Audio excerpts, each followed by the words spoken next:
Okay. Is it recorded now? I think, yeah. I think so, yeah.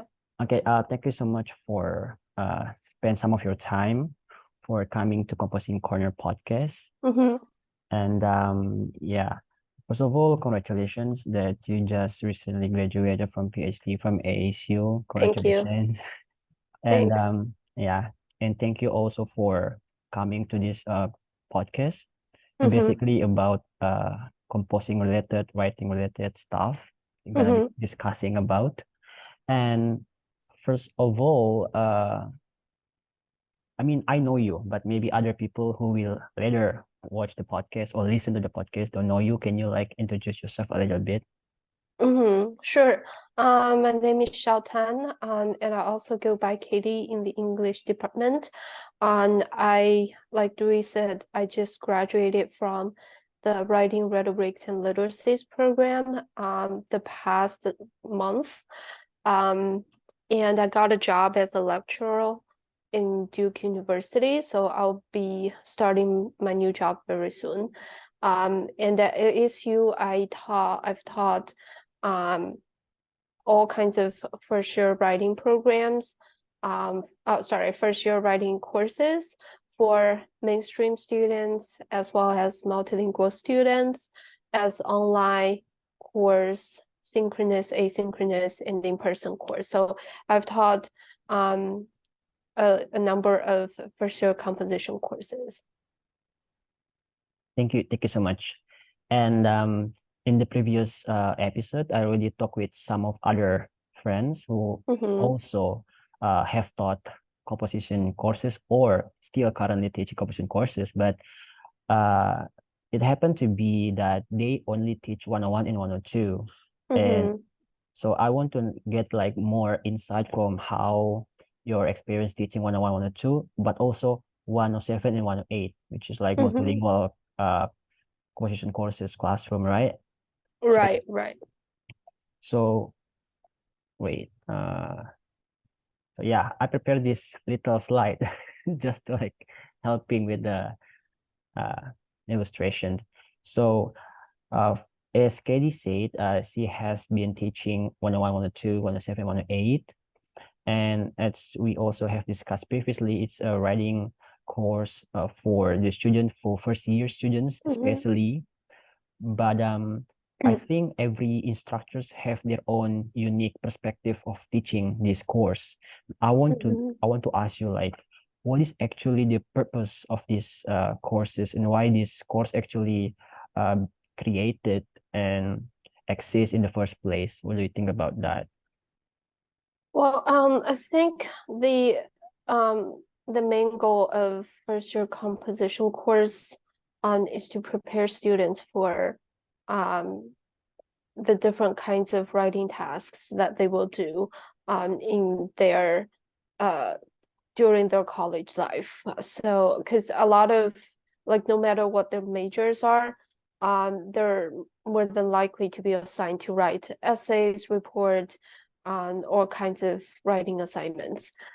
So I think first year comp serves as sort of a like a general education or a foundational course that prepares students for the different writing tasks. And I think the idea is that after taking these courses, students will be able to transfer their knowledge and skills into other writing contexts, which is, I mean, questionable. It's a research topic that many people are interested in. I mean, the writing transfer.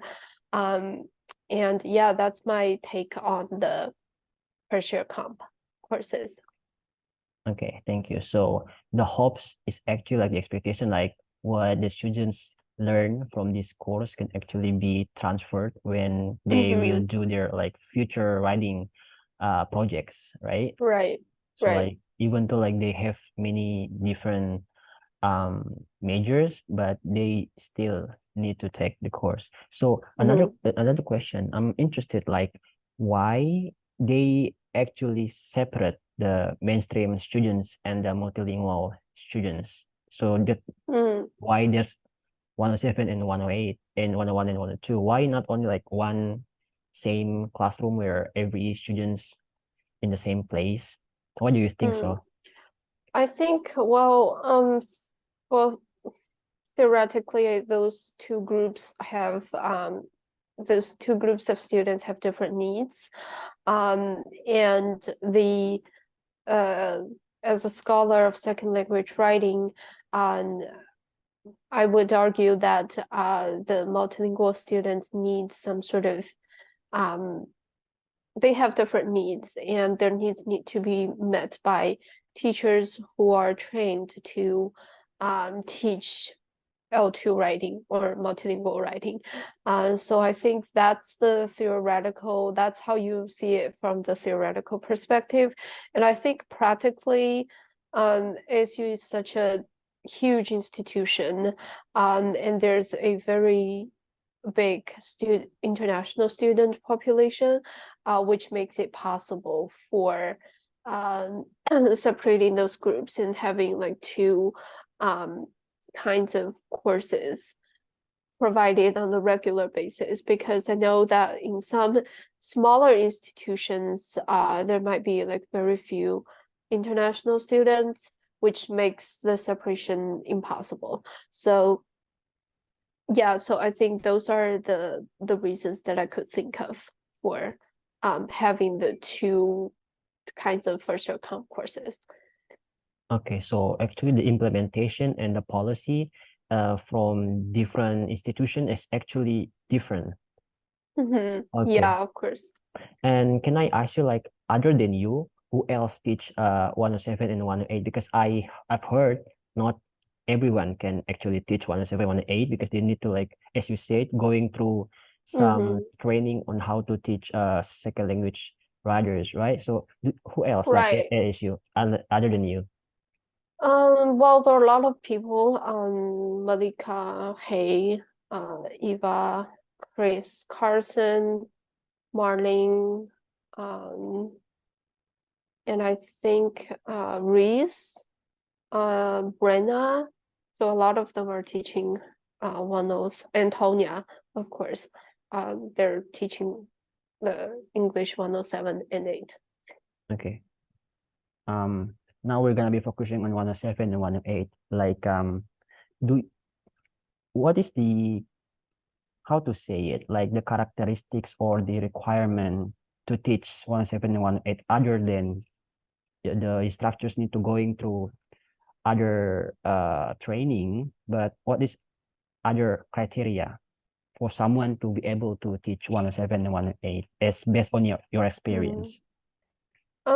I think the one of those important things to consider when teaching second language writing is that the students come from different cultural backgrounds, linguistic backgrounds.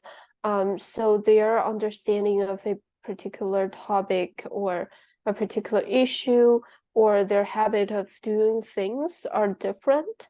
So I think it's easy to see that we need to see the differences, but in practice, I think a lot of teachers forgot that. So in teaching L2 writing, it's important to bear in mind that our students have different habits, different like cultural backgrounds, linguistic backgrounds, and they bring that with them into the writing classroom. And their writing, like their writing product, as well as the way that they approach writing are also different. So that's I think one of the things that teachers need to constantly keep in mind, and when they talk to those students, when they try to help those students, they also need to start from that starting point. Okay, so based on your explanation, like the instructors really need to, like, conscious about how different background and different experiences and different approaches the students, these multilingual students might do the writing and the second language writing, right? So my next question would be like, do you think the instructors should also coming from multilingual writers background in order to teach multilingual students, or it doesn't have to be that way?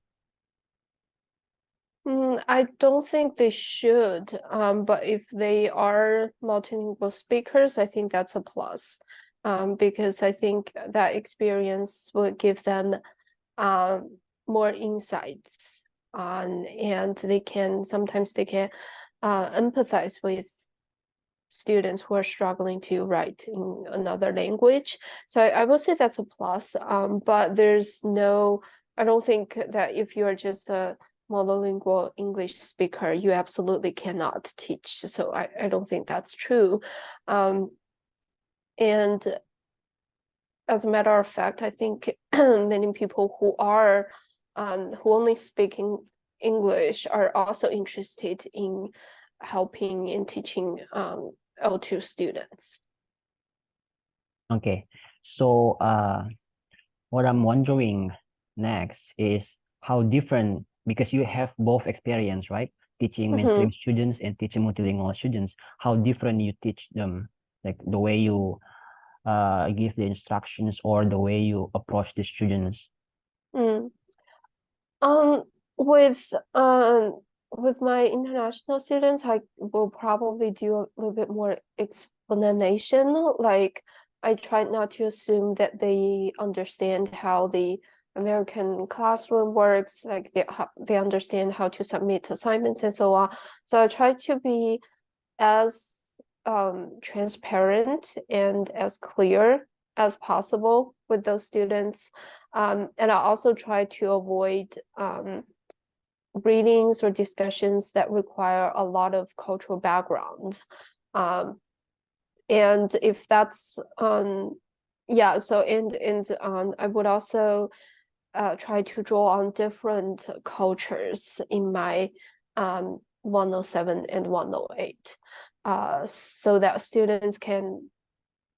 students feel encouraged to talk about their own culture, and to feel that they have something to offer.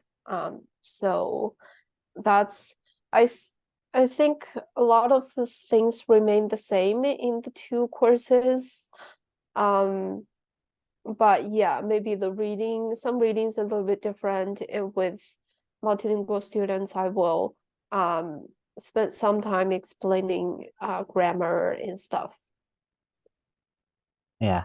Okay, so that's interesting because you mentioned grammar. That's something that I actually was about to ask you.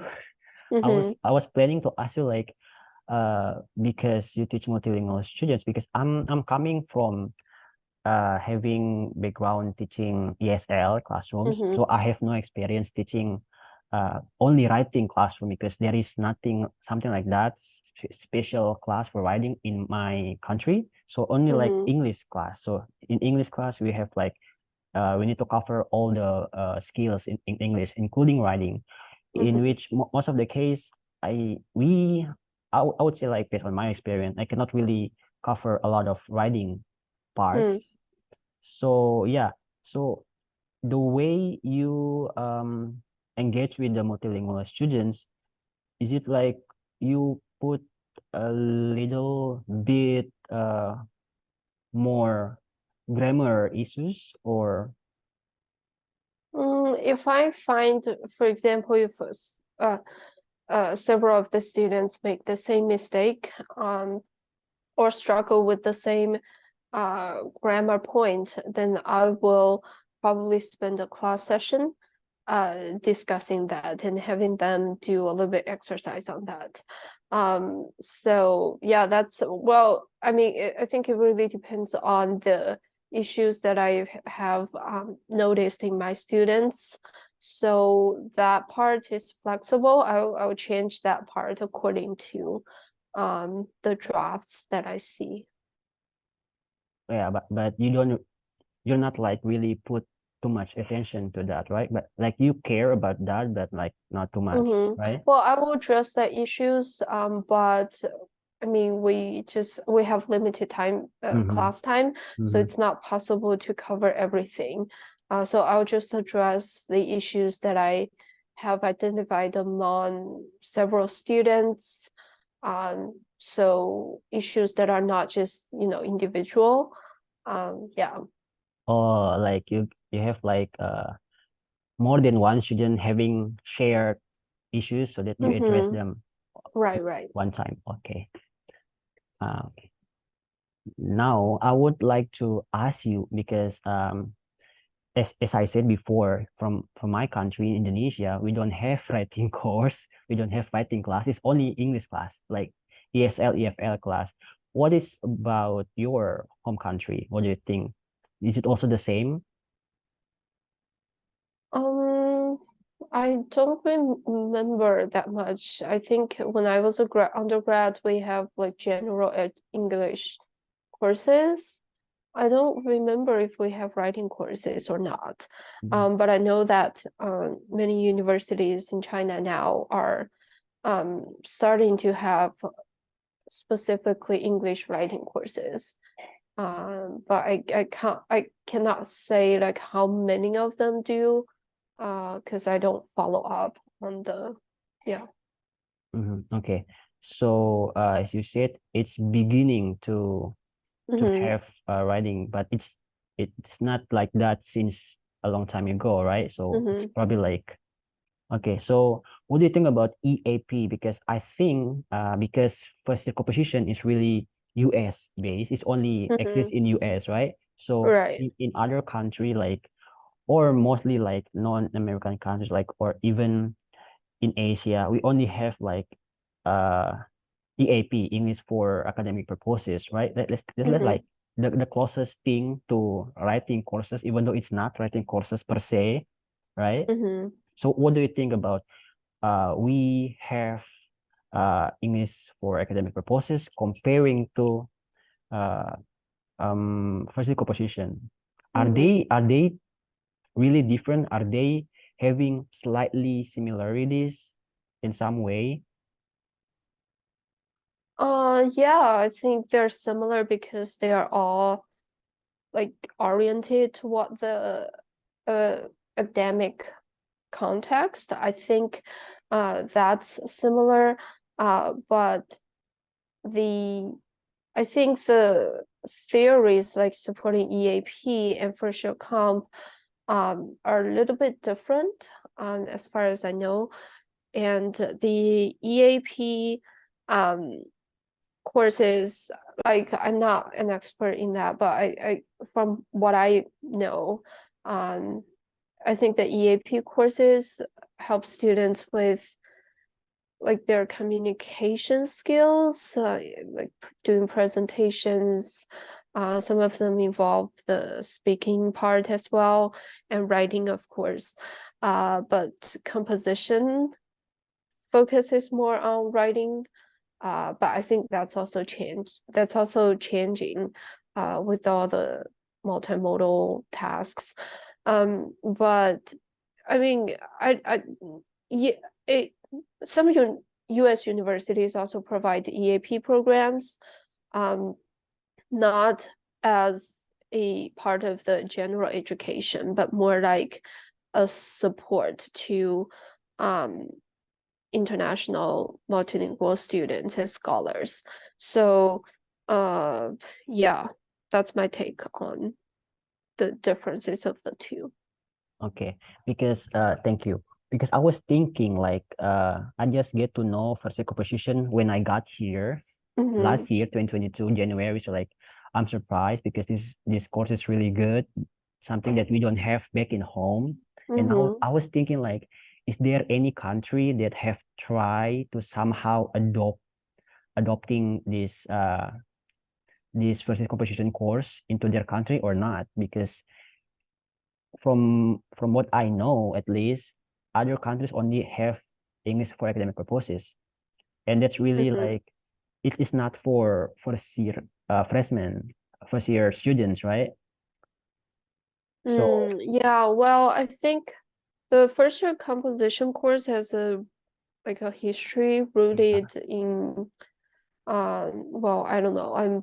We read this book about first year composition when we took the course in composition course of composition studies, but I Yeah, just me don't too. remember the major arguments, but it has a history that goes like way back.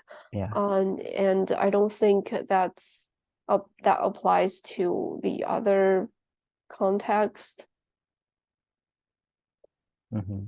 So do you think this is just hypothetical question, okay? Do you think like if one country see that first year composition is really good and they want to like adopting that into their country and somehow making a writing course for their first year students in university, is it possible? Is it ethical? What do you think about that? I don't see why it's not ethical. It's definitely possible, but it's a very complicated question to ask. And it's not just possible, not possible. But I think you should ask, like, what's the purpose of doing that? And like, who will benefit from that? And of course, and the social factors also play a big role in that, and fundings, faculty members, the resources the university can provide. So those are all the factors that need to be taken into consideration. So yeah, I don't know how to answer that question. Yeah, this question arises because I'm thinking based on my experience only, because I cannot speak for other people, right? So based on my experience, based on my country as university students, we got like so many assignment, right? And also like in undergrad, we are required to actually do research for like what is it called again? Senior thesis, something like that. Like a thesis, but for undergrad students in Indonesia, it's required, because in the US it's like optional, right, for undergrad to do research. So what I'm thinking is like we like in Indonesia, students have to somehow create such a huge amount of writing research in the very very end, like in their final year, but they don't like get enough equipped for like from the writing class, because we don't have writing class, something like that. So just I was just thinking like um how this first year composition really helping first year students in the US. So what if that also applies to other countries? Like especially based on my experience in my country, like what if we create a writing course for university students in my countries? That's what I'm just thinking. This is really hypothetical, because I'm really hoping that we do have writing class, but we don't. We only have English class because we have like ESL, EFL settings. So that's basically what happened. I don't know about other countries because I cannot talk about other countries, but I want to ask you about your insights, your opinion about that. Opinion about what? Opinion about creating Indonesia creating a first creating a writing class, creating a writing course for first year students in Indonesia. Well, it's hard for me to answer that because first of all, I'm not from Indonesia, so I have zero knowledge about the higher education context there. And I'm also not sure if like what's the status of English language. Is it a foreign language? Is it an official language, or is it used widely unofficially among the citizens? So, and I also don't know the higher education structures, the systems in Indonesia.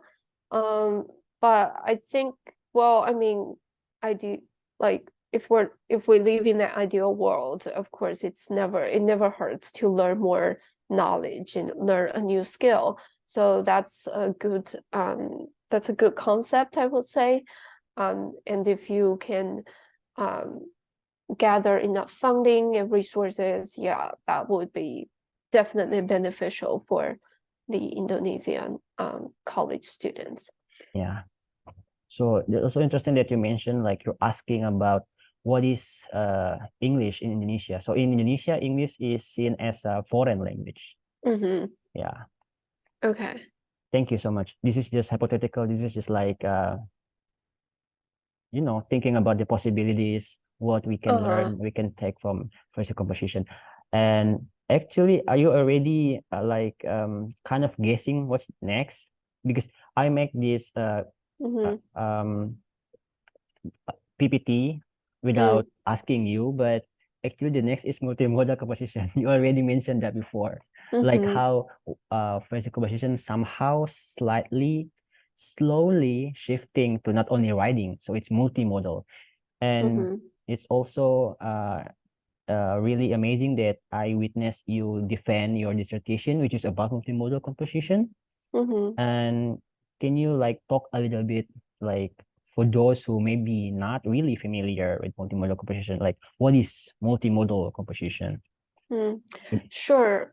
So the idea is that our students are interacting with uh all sorts of all forms of communication. That's not only that relies on not just text but also images, audios, and other semiotic modes.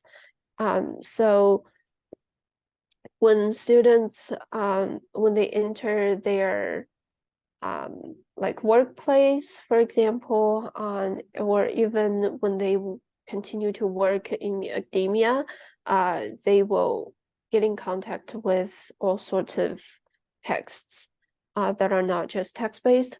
So the idea of multimodal composition is to help students build the skill sets that would enable them to consume and produce those texts effectively. And so there are different ways of integrating multimodality into the composition course.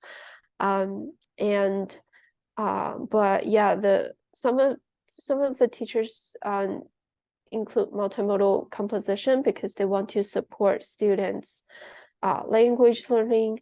But some of teachers believe that students should learn something other than just language.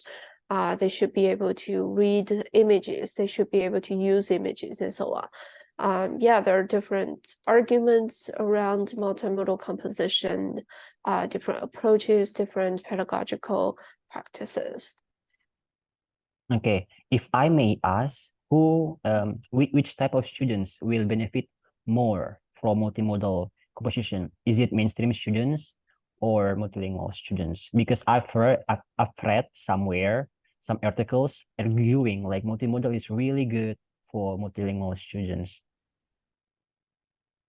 Well, I think it depends on what you ask benefit. So it depends on how you measure benefit. What counts as benefit? Is benefit language development? Are you measuring the language development? Are you measuring the writing development?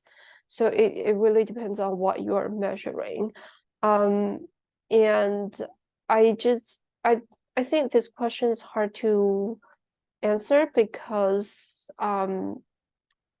like there are those are two different groups, right? Like even Right. within the multilingual students group, they are very different too. So I just don't think it's a valid just comparing those two and trying to figure out who would benefit more is like a very valid approach. Okay, let me paraphrase the question then. Like, based on your experience, when you introduce multimodal composition, multimodal, oh man, we have 10 minutes. um, Multimodal.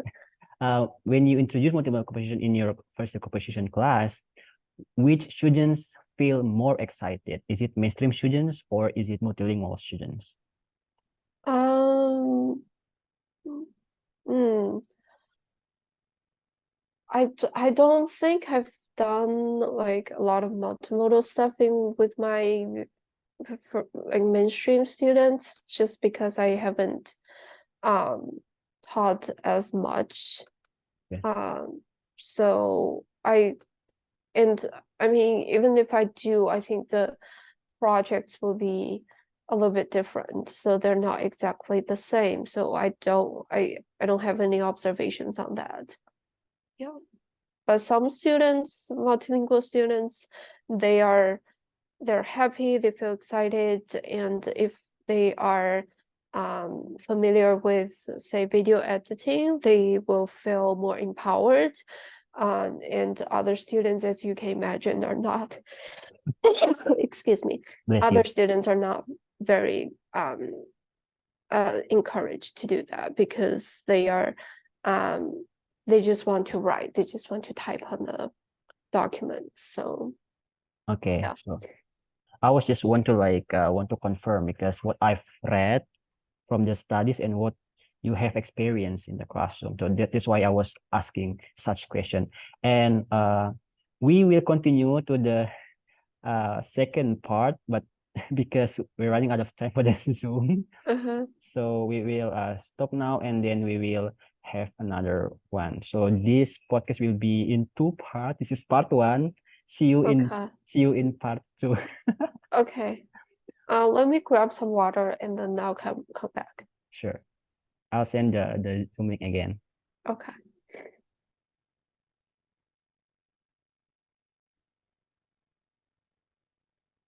Okay, I think it's recorded now. Okay, Okay. okay, thank you for staying with us. And this is the part two of this episode with Katy. So we have covered several issues and topic of discussion, and we have reached multimodal composition part that we already talked about. It's about incorporating many modes of communication, as Katie said, right? Right. Not only limited to writing as we usually see traditional writing. So, um, when was when were what were we talking about? Oh yeah, which type of student benefit more? And you said like it really depends, Mm-hmm. and yeah, and maybe last question before we moving to the other topic of the discussion, which is like the type of multimodal composition that you think uh most students feel really good working on. Is it like making video, making podcast, or making infographic or anything else? I only tried videos in my class. Uh, and that, like I said, some students are excited about it, some are not. So I think that probably is the same with other types of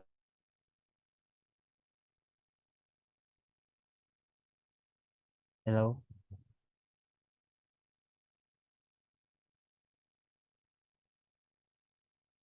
Hello? so yeah, it's a mix. Sorry, I think you're freezing back then, like for a minute Oh, or two. If you sorry, I don't, was just yeah. saying that you will get a mix of responses. Whatever the multimodal task that you implement, there are always students who are excited about it, and there are always students who are resistant to the new stuff. So yeah. Yeah. And so far you can introduce video, right? For the Mm-hmm. assignment. Okay. Yeah. Now moving on to the next one.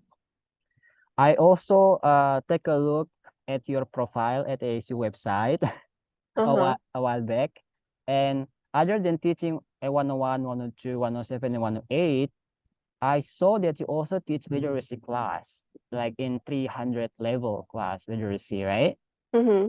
So I got this question because the way I see it, multimodal is really similar to multiliteracies. So Yes. how do we actually draw a line, like the differences between this belongs to multiliteracies and this other part belongs to multimodal? Because I see there are so many intersection between multiliteracies and multimodal, and I find it really hard to actually distinguish them between these two. Like you don't have to draw a line. Like you said, there are many intersections, and multiliteracies is mostly referred to as a pedagogical framework. So and the concept was proposed by the New London Group in 1996. And they outlined I think 6 steps of implementing multiliteracies. And that framework has been used very widely in K-12 context. So it's a it's a pedagogical framework mostly. And the multimodal literacy is I would say it's not a theory, but it's the skills of dealing with multimodal text. So it's less teaching oriented, I would say. Okay, so multiliteracy is more teaching, it's more Multiliteracies is a pedagogical framework. okay. But what's interesting is what I was trying to find, like looking for what are the samples, what are the examples of multiliteracies, and Mm. what are the examples of multimodal. Somehow I found similar samples of them, like both of them, Yeah, like, yeah, those terms are used interchangeably many times. so do you think they can be technically different, or we just can always use them interchangeably? Um, Because they are different, right? They are different words technically. yeah, they are different, but I think sometimes we just use it interchangeably. Um, and depends on the the disciplinary context. So if you're um talking about, I think if you're implementing this specific framework proposed by the New London Group, it's better to refer it as multiliteracies because that's the name of it. And for multimodal literacy, I think that's broader. Like the skills that of dealing with multimodal text could be referred to as multimodal literacy. Okay. And also one last question. When when you were giving the assignment for the students, Mm. you call it multimodal assignment, right? Not multiliteracy assignment. I try not to use the word multimodal, or at least don't call it multimodal task, because we don't just call our writing task a writing task, right? We call it a proposal or a report, or so I think this word is just used as an umbrella term that could be you know specified in teaching, or that needs to be specified in teaching. So if we're just doing a video project, I'll just say that we're doing a video project and here are the purposes of doing it, instead of say, oh, we're doing a multimodal task and then you need to use as many modes as possible. I don't think that's a very effective way of describing it. Okay. Can we circling back to the word literacy? Mm-hmm. Like, can you not in I don't mean you to like oversimplify things, but can you like explain literacy, the word literacy, in the Mm-hmm. simplest way? What is literacy when we talk about literacy? Because nowadays we have so many types of literacy, like digital literacies, multimodal literacies, and so many other literacies. So we will like I want us to like go back a little bit to the first word, literacy. How do you define literacy? What is literacy really? Literacy in its basic definition just means the skills of reading and writing. Yeah. But like you said, today we have different kinds of literacies, digital literacy, even food literacy. Yeah, So food I think literacy. eventually, if like more and more, it's being an equivalent of just skills and competence, like the skill of, be careful of food, the skill of eating healthy. So yeah, I think in some sense, in the broader context, it's being used um, to refer to skill and competence. Okay. So are there still people who use literacy as only literacy, not like connecting literacy with the other word, the other skill? Yeah, I think there are people. And when they do that, what they actually mean is the ability, the skill to read and write, right? The basic read and write skills. Yeah, probably. Yeah, because our program is called Writing Writers Literacy, so Uh-huh. it makes sense to like actually get the grasp of what this literacy really is. And also in our program's name, it's not literacy but literacies, right? Mm-hmm. So like Yeah. many types of literacy. Okay, I think we can like move to the next one. And I think this is like the final part.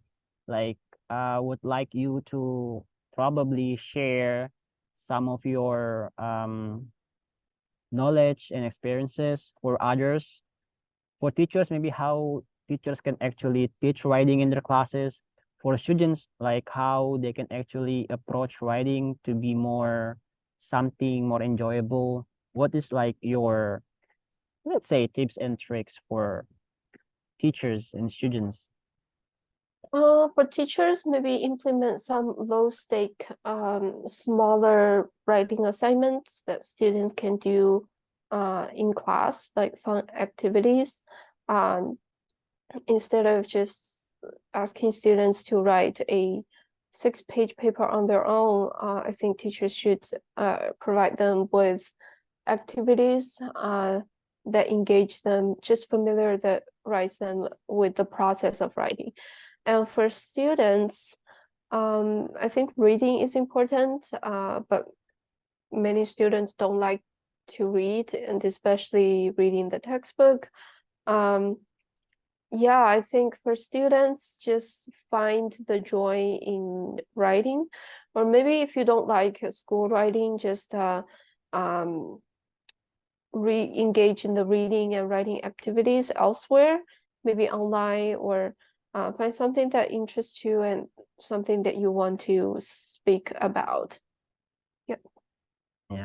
And when you mention all those tips, are you referring to teachers in the US or teachers outside of US? Um, I refer to all teachers, I Yeah. guess, because I think Yeah. it could apply to other contexts as well. Yeah, because like what I noticed so far, like here in the US, it's really process, right? We really Mm-hmm. highlighting process, really emphasizing the process. So if I ask you to actually be more specific, like giving these tips for teachers who are having ESL or EFL backgrounds, ESL, Mm-hmm. EFL classes, are you Mm. also going to say the same thing, or are you gonna be saying other things, different things?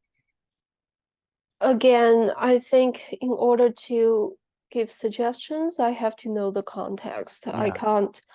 provide a tip that works universally for Yeah. teachers globally. So I have to know what courses they're teaching, what's the purpose of that course, what are the institutional constraints, what are the students, what do the students want, what do the students like. So that involves a lot of research on the context. I can't just say, okay, I have this brilliant idea that would work for Chinese universities as well as Indonesia universities.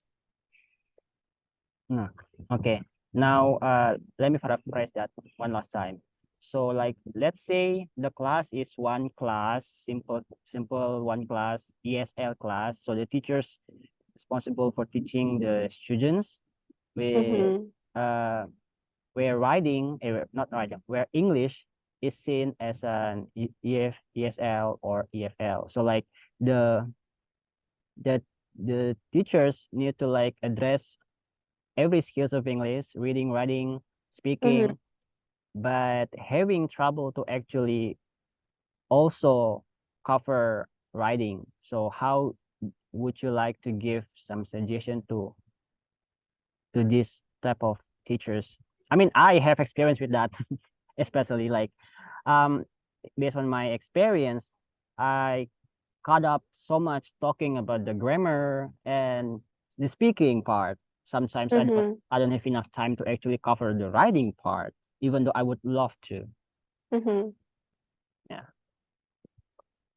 So do you mean that teachers who don't have time to teach writing? Yeah, because they need to cover all of them because they're teaching the language, not the writing. So this is like a language class, not writing class. That's why they're having some challenging hard time to actually incorporate the writing part. Mm-hmm. Well, then just cut out some activities for speaking and make room for writing, if that's what you mean by having problems. Yeah. Yeah, just dedicate maybe like 30 minutes or 15 minutes every class session for writing activities. And sometimes you can introduce some fun activities, creative writing activities, and do not punish students for making grammatical errors. So that maybe that can help reduce the anxiety. Okay. Thank you. Thank you so much for shares a lot of things, insights and experience and knowledge and your time for coming to Mm-hmm. Focusing Corner podcast. Mm-hmm. Yeah, we have come to the end of the slides. Not so many slides, Okay. but at least we got some illustration for helping us with the Zoom reading because we don't get to meet in person. And Mm-hmm. congratulations again for your um, graduation. It's been a month, is it? Yeah. Yeah, and also congratulations for your new role. You will be attending Duke is it Duke University, right? Mm-hmm. Wait, okay. So you're moving to the other state, right? Mm-hmm. Yep. I hope you get like so many good experiences and so many other opportunities right there. It's really fun knowing you and engage with you in so many settings, in clubs, in call club. Thank you so much for all everything. You really Thank inspire you. me to be really a productive student. Or Thanks. as a second language writing scholar. Mm-hmm. Yeah, really Yeah. inspiring. Thank you so much for the invitation and the opportunity. Yeah, I hope everything goes well. Good luck with your study. Thank you so much. Bye bye. Bye.